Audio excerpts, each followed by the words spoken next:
TV investigation has found big raises and high salaries being handed out to top employees at the North Carolina Department of Public Instruction. They started when Superintendent of Public Instruction, Catherine Truitt, took office in January, with more than a dozen top staffers seeing double-digit pay raises. It really is a slap in the face to see that, yeah.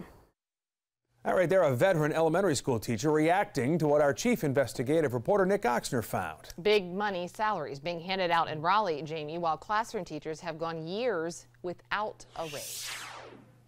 Freebird McKinney spent 15 years as a classroom teacher before he got a job with the North Carolina Department of Public Instruction in March 2020.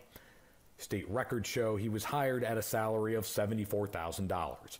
But just a year later, after new Superintendent Catherine Truitt took office, his salary jumped more than 60% to $120,000. This data from the state shows McKinney got by far the highest raise, but he wasn't the only DPI employee to see a big increase, with 10 other employees getting 20 and 30% raises, many making over $100,000 a year. When you looked at that, what was your reaction?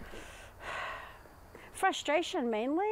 Yeah, if we have that kind of surplus of funds this year more than ever, we really need to be putting that money closer to the students. Sue Hooper has been an elementary school teacher for more than 2 decades.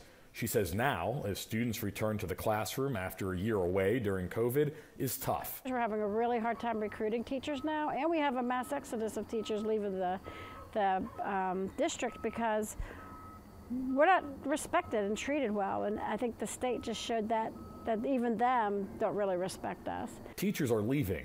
Substitutes can be hard to find. Even class sizes are bigger.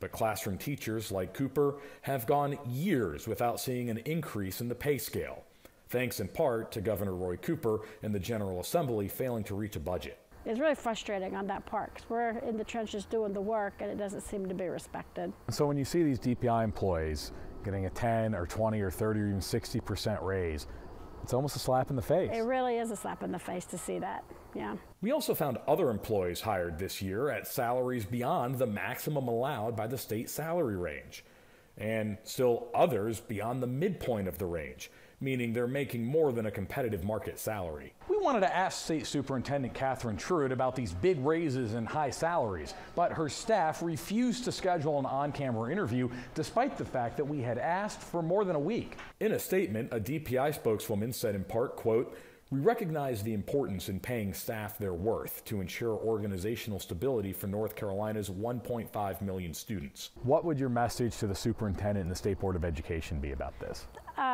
Help your districts. We need more funding to hire teachers. We need more funding for curriculum and resources to put in students' hands. We need more bodies teaching kids in the classrooms so that we can really move these kids to where they really should be for their age and grade level. Reporting in Charlotte, Nick Oxner, WBTV on your side.